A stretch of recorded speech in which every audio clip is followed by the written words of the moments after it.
everyone, welcome back to my channel, and today we are reacting to Velma episode 5. Now I have to say, I just watched the episode. This episode gets really weird. There were several times throughout this whole episode where I was like, oh god, where is this going? So before we get into the video, just want to remind everyone that I have already reacted to the first 4 episodes on my channel, so make sure you check that out before you watch this one. I also just reacted to the first episode of Scooby-Doo Mystery Inc. and compared it to Velma, so if you like the old school Scooby-Doo shows, you should watch that first as well. Now, let's get on to the video. Up next.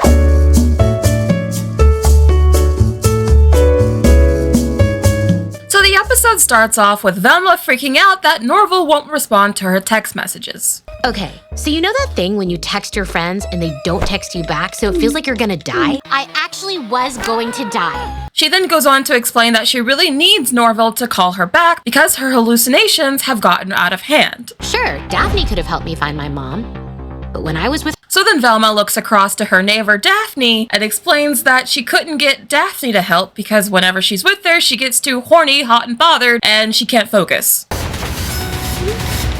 Firstly, I just want to say the fact that she's this dependent on Norval is kind of sad. Like, she has friend-zoned Norval to the point where he will do anything for her and she will just not notice. The minute he's gone, she's this desperate. Come on, you can't just use him like a personal work slave or whatever. She has Norval by the balls is what I'm saying.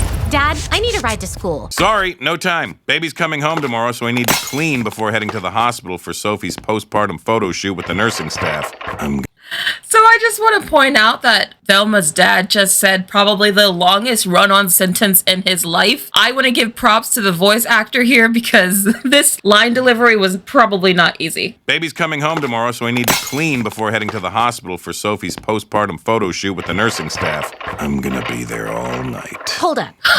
I mean, is that just me or did that sentence just keep on going? Props to the voice actor on that one. So then Velma complains, because Velma's always complaining in this show, that her dad is leaving her all alone at home at night when there's a murderer on the loose. You won't be alone, Velma. You have the marching band sleepover in the school gym tonight. Norval really has abandoned me at my lowest moment. You've been using him. I don't want to hear it. Velma, this time I'm on Norval's side. The sleepover's gonna be so tight. Wait until you see how much pizza I eat. I can eat 3 slices. Alright, now I'm gonna feel bad. I don't always eat 3 slices, but like if it's a small pizza, three is usually like the normal, right? Or at least 2. Am I just being... Never mind.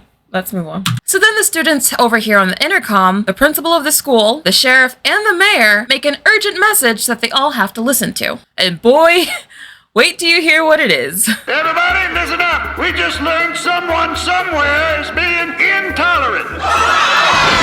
Oh, no. Please don't tell me this is an episode about cancel culture. Oh god, I think this is a cancel culture episode. Lord, don't get me canceled.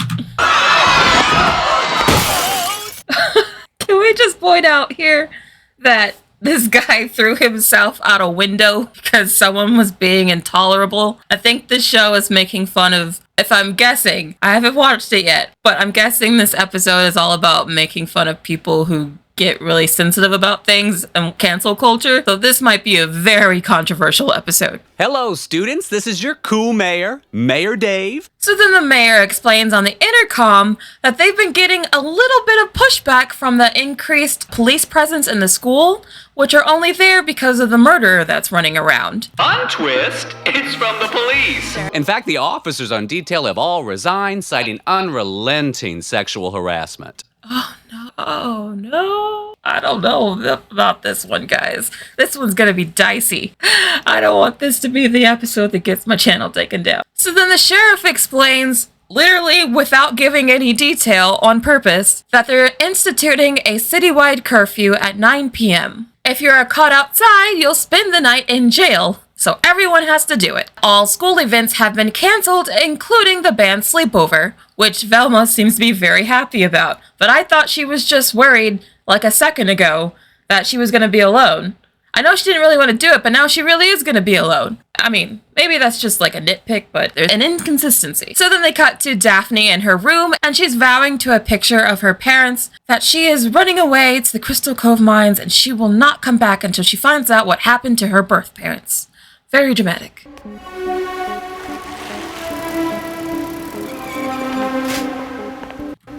So then she goes back to the same place that she was in the last episode, where someone was actually waiting for her, so let's see what happens. I don't know why she would go alone. Like, she could have easily taken Norval with her. Like, Norval would do anything for anyone. I don't think Norval really has a spine. You ask him to do something, he'll probably just roll over and do it. I mean, going by yourself is very, very bold. Sorry, sign, but hot people are cut too much slack to heed warnings. Oh, God. These lines are like why this show is cringe. Like, every now and then there's a moment where it's just like a decent story and I can kind of get lost in it, and then they say something like that and it just reminds me of why I really dislike it. So then she is about to go inside of this place, even though there's like warning after warning after warning, like, do not go in. There's bats flying out. There's like rats running out. Like, come on, girl. At this point, you go in there by yourself. You deserve what happens to you. I'm just saying. What? I was not expecting that. Okay.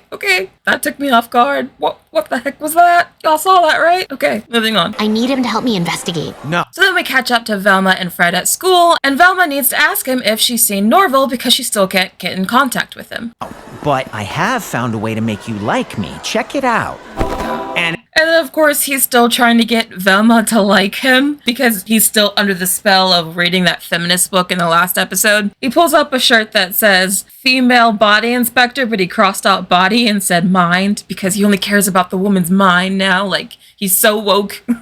I feel like the show is kind of making fun of woke in a big way, especially in this episode. We'll see. I'm glad reading the feminine mystique caused a little growth. Shush, a feminist is speaking. And Oh, God. I love how he's like, no. I, a man, am better at knowing feminism than you, which is totally what some men feminists do. So then Fred explains to Velma that he actually did find something about the disappearance of his mother at his house, which was why Velma had come to him earlier, questioning him about the disappearance of his mother. Trying to keep this all in track because there's multiple different plot threads, and I want you guys to understand what's going on. there were some papers in Father's special drawer where he keeps his men's workout magazines. Oh, okay. Well, with that one line, we know exactly what Fred's dad's secret is, because we all know why he's looking at those magazines. So then Fred tells Velma that their house used to be owned by a woman named Dr. Edna Perdue, who Velma then looks up. Perdue was a female neurologist. You don't need to say female, Velma. You can just say neurologist. Oh, God, no. Now Fred's acting like this super woke feminist, and I'm like, oh, God. They are really, like, just throwing Fred into the ringer with this. Like, just, it's roller coasters with this character. In a way, Fred is my favorite character in this show just because at least he's interesting, and it's more than just he's mean to people. He just has a lot going on. The dude's messed up. She died in the Crystal Cove Insane Asylum after conducting ethically dubious experiments. Your house was owned by a mad scientist. A mad scientist. Interesting. So, where is this going? I have to say, I wasn't expecting a mad scientist twist in here. Now I have to find Norville. He's probably tangling retainers with his girlfriend. Girlfriend? So then Fred tells Velma that Norval has a girlfriend, and that elicits this reaction from her, because she realized she just lost her little boy assistant. I don't know, I was gonna say something more inappropriate. Norville, you have a girlfriend? No. Oh, interesting. So we have a picture of Norval and his girlfriend sucking face in his office. Oh my, they are caught red-handed. And your girlfriend is Gigi? Damn, this makes me think I could bag Don Lemon.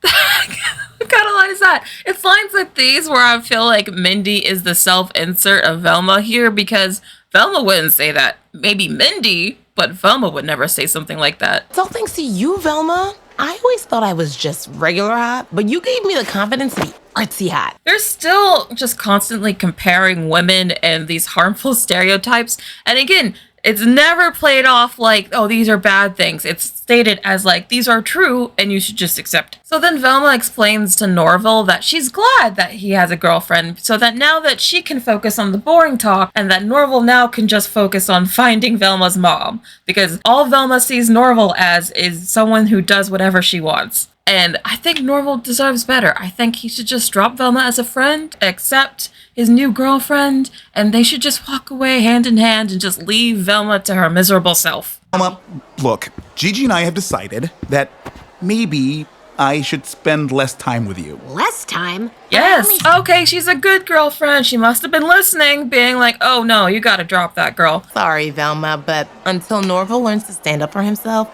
he's gonna do exactly as I say. Okay, I like her. First character I can say second character after Fred that I actually like, but that's only 2 so far. Fine, great. No sweat off my underboob. It's not like I need him. Such a nasty attitude. She can never just be sincere about her feelings. She always has to come off with some sarcastic retort. I get that's a defense mechanism, but it's not a good one. She needs to go to therapy. Didn't she go to therapy for 1 session? She should go more often. So then now Velma comes over to Fred and is like, well, now I'll just use Fred as my boy toy assistant. I don't know why I keep describing it that way. I'm sorry. But that's how I think of it. Fred's like, yeah, I'll do whatever you want. I'll do whatever. Except filling in your ethnicity on a form. I guess that's a joke. Filling in your ethnicity on a form. I'm guessing Samoan? Now they gotta come for Samoan people. No one is safe. Who are you? We're your parents, Daphne. That was wild.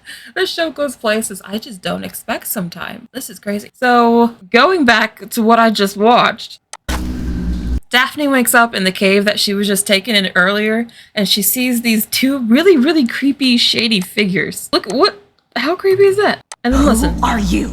We're your parents, Daphne. My parents? Her parents. Those creepy things are her parents. So I'm like, where is this going? I'm intrigued. Why are you so hairy? Wait, are you Brooklyn guys? Sorry. Brooklyn? Oh man. Oh, if you're a guy from Brooklyn, I'm sorry. So then they explain that the reason that they're hairy is that they're wearing costumes because they can't release their identity for some reason. We need to hide our identity until we can trust you. Until you can. And then Daphne rightfully is confused because she's like, wait, you can trust me? You guys are the ones dressed as creepy mole rats in a tunnel and you just kidnapped me. But I'm the one that's untrustworthy? I'm on her side here. You abandoned me. You weren't abandoned, Daphne. Your mom stole you from us. What? There was literally a pause because, I'm a little taken back. Interesting. There's a lot of twists here I'm not expecting. So then her parents supposedly explain, you weren't abandoned, Daphne. Don't be upset at us. Your mom stole you from us. Meaning one of the 2 cop moms that we've been following earlier in the season. Now they're saying that the 2 cop moms stole Daphne from her birth parents. And now, for some reason, they're dressed as furry people in a tunnel or cave. Let's see where this goes. I honestly can say I didn't see this coming. Daphne doesn't really believe them, though. She's like, no, my mom's told me they left me wrapped in a blanket in the middle of a cornfield. They wouldn't lie to me. But if you don't believe we're your parents, look up the Crystal Mines gang on Netscape Navigator. So then they tell Daphne to go look up some Crystal Cove gang on Netscape Navigator. Now, I'm of the specific generation where I don't remember a time before the internet, but I do sort of remember early times, and I think Netscape was an old browser before Google. So this prompts Daphne to be like, oh no, how long have you been down here? Because that's old. And then it pans over and you see that there's a whole town underground. Is this supposed to be the underground sewer people from Futurama? Because if you've seen that show, this is very reminiscent of what happened with Leela and her parents. Have you been in here? Hello? Hello? But then they disappear and she doesn't know where they went. Oh, did you really just do an Irish exit? And of course the show couldn't get away going too long without offending someone, and they threw the Irish under the bus. Sorry, the Irish. So then we cut to Velma taking Fred to the Historical Society because she wants to look up who Dr. Edna Purdue is, the woman that used to own Fred's house. And this is her reason why. It's Historical Society. Places like this help skipgates learn which white actors are descended from slave owners. If there's any record of Dr. Purdue, it'll be here. These comments are so tired. This show wants to act like it has a lot to say, but it really has nothing but just terribleness to say. So, you're friends with our favorite docent Norville. We're so happy he's found Gigi, especially after wasting years pining for that bossy one. Oh, Oh.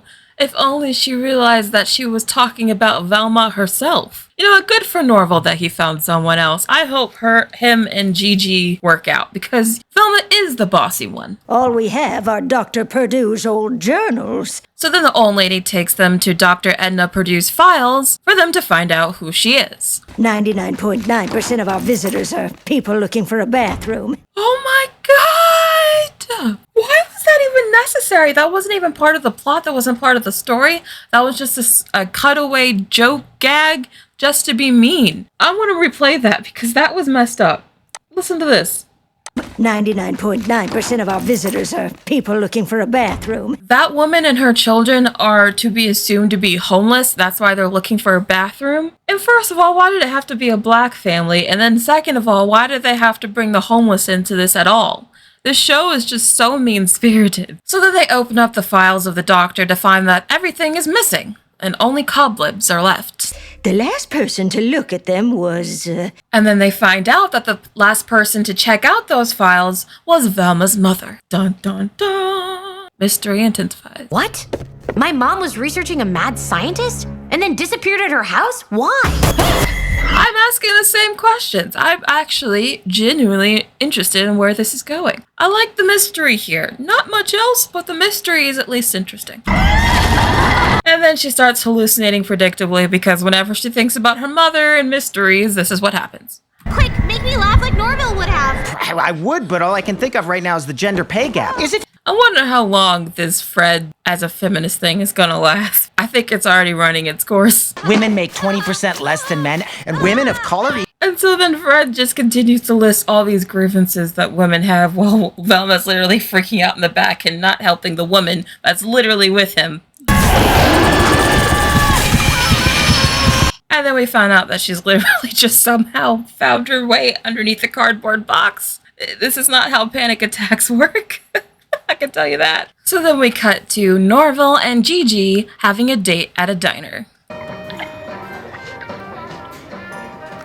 And Velma are further there, with Velma just staring at them with this not hateful at all look. She's totally not looking at them judging, mad at the world, totally not. I need Norville back. If I can separate reality dating shows' exploitation of women from my obsessive need to watch them, I can separate Gigi from Norville. Okay, so she comes up with some crazy reason that she needs to separate Norval and Gigi that doesn't even make any sense. She just wants to separate them because she wants Norval for herself. That's the real reason. My dad and stepmom are out of the house tonight, so I'm gonna host a little get. So then Velma hatches a plan that since her parents are out of the house, she is gonna throw a overnight sleepover with her marching band. Looks like the marching band sleepover just got uncanceled. Of course, inviting Norville and Gigi so that she can keep an eye on him and I assume try to break them up.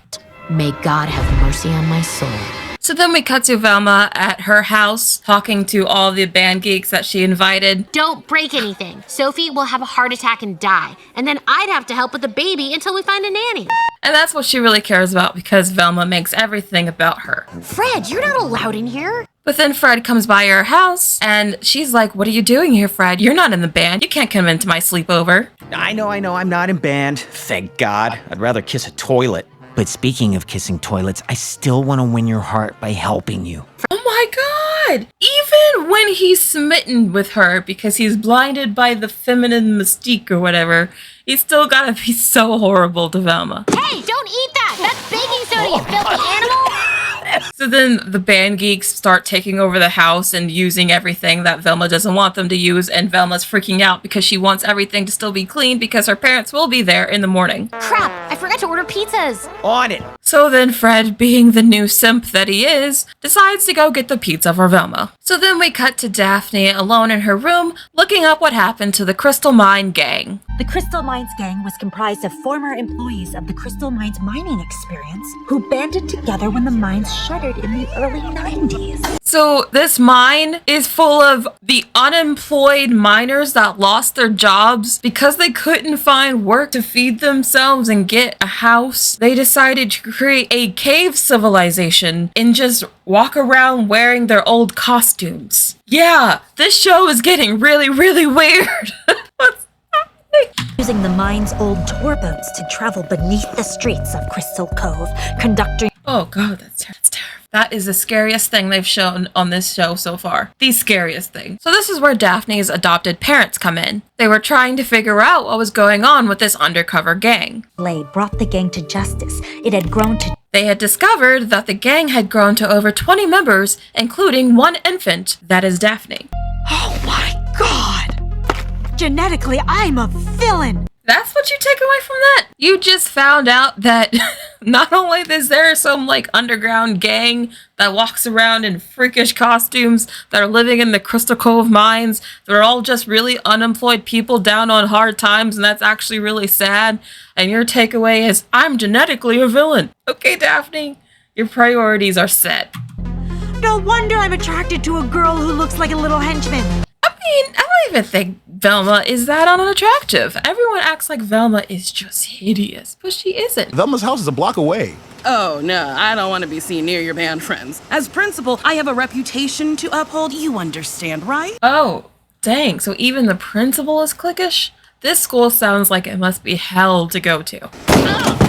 No one treats Norville with any respect. God, it's just sad. Not to ourselves! But I like how his parents are like, oh, now we don't have to deal with the kids. Now it's just date night. Honestly, good for them. Time to get freaky!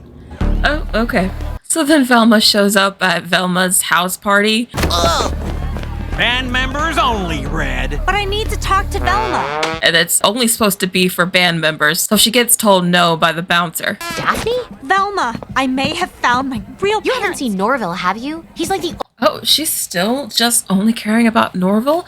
She only cares about herself constantly. You can clearly see Daphne needs to tell her something, and she's still like, no. Let's make this about me. Only dork in town, not inside my house. No, but... Trumpets, do not use that plunger as a mute. That's how Ebola happened. Really? An Ebola joke? Rough. This is rough. Norville, you're not gonna believe this, but I may have found my birth parents. No way. And you're not gonna believe every detail because boy is it a wild story. I'm still trying to wrap my head around the cave people. Sorry, I just need to borrow this guy for 1 second.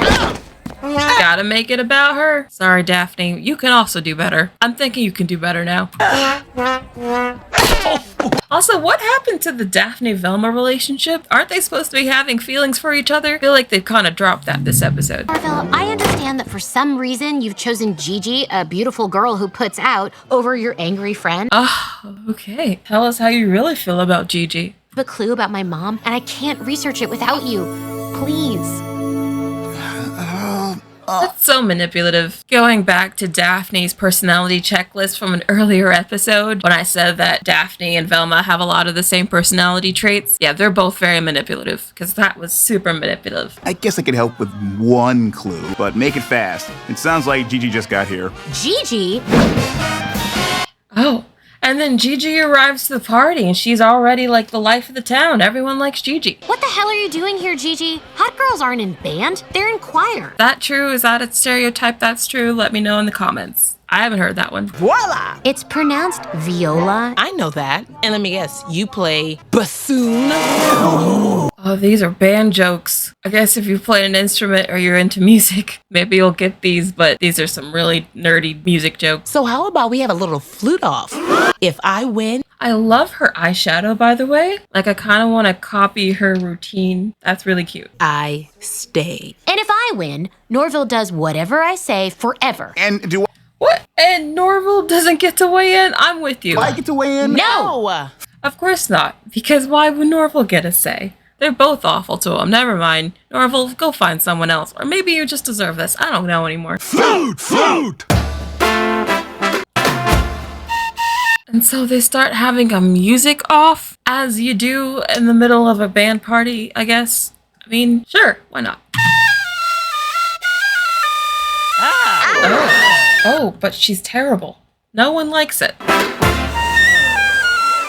Oh, they both suck. Oh, God, this is painful. Oh, she really thinks she's doing something, though. Oh, no. This sounds terrible. Devin just unplugged his cochlear implants. We survived! Was that Jack? I'm with you. That was terrible. I saved you from cutting most of that out. Gigi wins! So then we cut to Fred at the pizza shop getting the pizza that Velma asked for. But I'm trying to impress a very smart, very stout young woman. So when I say quadruple meat, I mean quadruple meat. Make him again! Oh, but he's being a super big jerk to them. He just threw the pizza boxes across the wall because the pizza wasn't perfect enough for her. Look, let's cut the crap. Norville was mine way before he was yours, so I'm only gonna say this once. Velma is so incredibly selfish and narcissistic. It's actually grating because she never improves. Every time I think maybe she's learned a lesson, she doesn't change. I know that's the nature of sitcoms, that the characters generally stay the same, but you would think with someone who's generally just this annoying that maybe she would. But no, she's still just as insufferable in this episode as she was in the first. Please, please, please let Norville help me. So then we cut to Daphne talking to her cop moms, and she asks, can we talk about the story of the night that you adopted me? Confronting them about all the things that she just learned. Actually, I was hoping we could talk about the story of my adoption. What's to talk about? It's like we've always said. We found you. Then they tried to explain to her as they're talking in unison the same script they've been telling her whole life. So I was just lying on the ground, or... No, you were in a crater. And that's another clever little gag, the fact that they're talking in unison. So they definitely had this whole thing scripted. It's not rehearsed, sweetie. That's actually very creepy. Now we moved into the creepy territory. So my origin is the exact same as Superman? We don't know who that is. So they gave Daphne the same origin story as Superman. How original. It is a funny gag, though, that they pan out and you see that they're huge Superman fans. Yeah, I guess Daphne should have thought maybe something was a little off about my origin story, or a little familiar. Look, I'm simply proposing we share Norville. I get him Monday, Wednesday, Friday. Oh my god, she's still on this? We're like 3/4 of the way through the episode. She's still on this? Norville isn't something you share, like a sandwich. Do you even know what's going on with his family right now? What? No, because she only thinks about herself. I promised Norville that I wouldn't talk about it with you. Keeping secrets from Velma. I don't blame her. So then Gigi quickly leaves Velma because she's nervous that she might spill the beans on what Norville has been keeping a secret from Velma. Oh, wait, that. No, I know about that. Wait, you do? No, don't fall for this, Gigi. Honestly, I'm shocked he told you, given... Given what? You know, your... Don't fall for this. We all know. She's doing the whole pretending that she knows so she'd spill the beans, even though she doesn't actually know. But the only way to know for sure is if we say it at exactly the same time. Dr. Edna Purdue is your grandmother? Oh. Gigi, I swore you to secrecy. Velma, of course, making everything about her, gets mad at Norville for not telling her this big secret. You tell me everything. I don't always listen, but still. That's why he doesn't tell you things, Velma. You're actually a really bad friend to Norville, and I'm hoping, I think she's finally starting to figure this out. I never should have trusted either of you. Norville.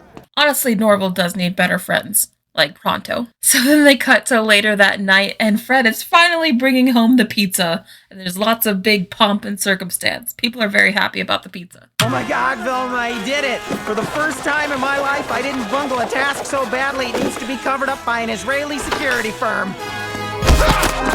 But of course, Norville just runs straight into Fred, and the pizza goes flying everywhere. If you actually play it back, and I will, Norville literally just runs straight into him. Like, there's so much space out there, that didn't need to happen. Either Norville was doing that on purpose, or what? I don't even know what the other reason is. He just ran straight into him. But of course, Fred is still in his male feminist mindset. I tried, but only got halfway there. That's just me living up to my label as a male feminist. This show is wild. I'll say you that. Meanwhile, Velma questions Norville about why his grandmother is connected to the disappearance of her mother. Truth could ruin my mom's life. Your mom's a high school principal married to a guidance counselor. It can't get more ruined than that. Okay, I honestly think maybe Mindy Kaling also hates the middle class, because there's a lot of really mean references to just like really normal lives, and it's played off as if that's a bad thing. Like, that's just a regular middle class family. What's wrong with that? Ah! What the hell? But then the band geeks start freaking out because now there's no pizza and they're hungry. We gotta feed these nerds now or my house will be destroyed. So then the gang go into the kitchen to see if they can find any food to feed the band geeks. Then Fred points out that they can't really go outside to get more food because the curfew's still in effect. And then there's a background gag where you see the cops actually hunting down the mayor who set the curfew into effect in the first place. Except for cops. Fred, you're a genius. We could take Daphne's mom's cop car to Spooner's to get food there. And Norville, in light of the recent revelation I take advantage of you, I couldn't expect you to do this for me. This is so manipulative. This is crazy manipulative. Velma has like all the negative personality tropes and none of the positive ones. Guess my house will just get destroyed. Oh, the drama. I love how she even had to add the extra flair. I'll do it. No. You don't have to, Norville. You really, really don't have to. I told you, if you do any more simping for her, we're through. She's me. She's like my self-insert. Velma is Mindy Kaling's self-insert. This character, Gigi, she's me. Gigi, I'm not doing this because I'm simping for Velma. You are. I'm doing this because it's the right thing to do. No, you're not. I'm simping for myself. No, you're not. That's a nice thing to tell yourself, Norville, and I'm sure you believe it, but you were simping hard for Velma this entire season. Oh, yuck. Like how they're all cringing at their own dialogue. Maybe the writers are aware. Honestly, think this show was just made as rage bait to get a lot of people mad, people like me, so that I'd make videos about it and get people to hate watch. So I honestly think that's the purpose of this entire show. It has to be. Meanwhile, Daphne's alone at night, reminiscing while staring at a crystal. That's terrifying. I think out of all the tragic backstories in this show, I think Daphne has it worse because these are her parents. Velma, finally! You're literally the only person I can talk to right now, and I'm freaking out. But I guess what? I bet Velma's about to make this about herself because that's what she always does. Okay, it's okay. All I want to do is help you. No, Really? Nope, Yes. don't fall for it. Immediately after you do me a huge favor. Exactly, what did I say? Just expect Velma to do the absolute worst thing, and that's what she does. Yeah, Velma, you can do so much better. Thank you so much, Daphne. And whatever's going on with you, just put it in a text, and I promise I'll give it a thumbs up by Monday at the earliest. I wonder if Mindy is actually a bad friend like this. Like, I'm wondering where does the line between Velma and Mindy start and begin, because I really hope Mindy isn't actually like this.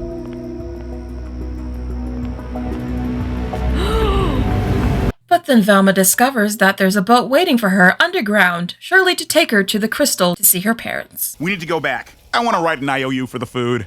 Something amazing is about to happen here. Velma is about to realize that maybe she's a bad friend. What? There's no time. You'll get caught. Sorry, I have no choice. I mean, if we don't support a small business owned by a woman of color, who will?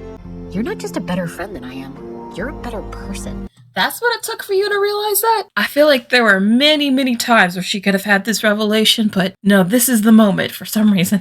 And I give homeless people hella nickels. And she ruins it in the next line. They've made several kind of mean jokes about homeless people. What is going on? So then the gang hide behind a dumpster because they're technically not supposed to be out. The curfew is still in effect, so it's illegal for them to be outside right now. Don't worry, you guys head home. I'll distract Sheriff Cogburn. But then Velma actually volunteers herself and lets everyone go home. Maybe this is the episode where Velma starts to turn a leaf. Let's see. Velma, you could go to jail. And you do it for me. Wow.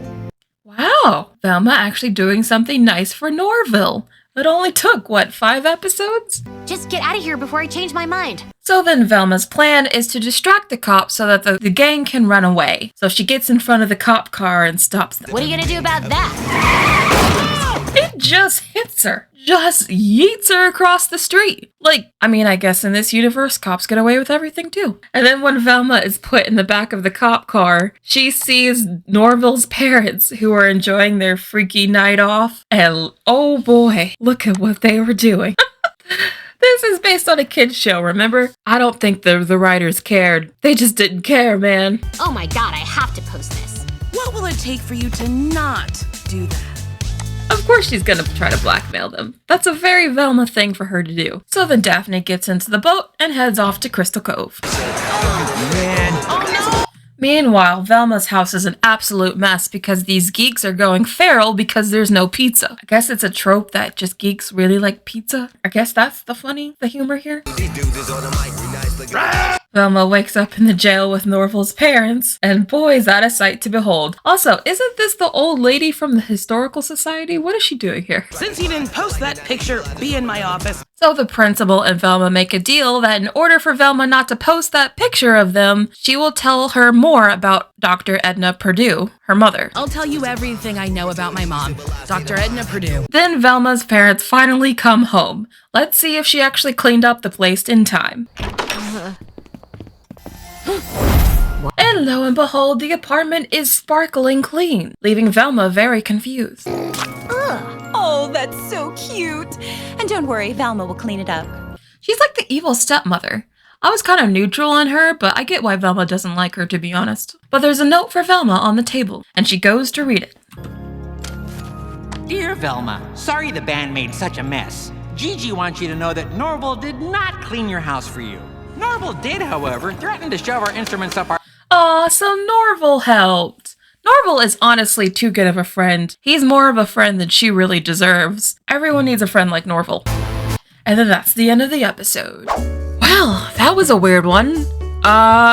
There was so many twists in this episode that I genuinely didn't see coming. And I don't think that they were twists that were just so cleverly written that they were hard to see coming. It was just like really bizarre stuff that came out of nowhere that would have been impossible to predict. Like, who would have known Daphne's parents would be cave people who live underground and wear furry suits? That's just not something that I predicted. What do you guys think? Did you like this episode? Did you not like this episode? Is it getting worse or better for you? Let me know in the comments. And again, I have been reacting to all of the Velma episodes and will be continuing to react to the rest of the episodes so far, so subscribe to see my reaction to the rest of the season. Also like the video since it lets the algorithm know that you really enjoyed this video and it sends it out to more people. And as always, my name has been Brittany. You can watch the next video right now.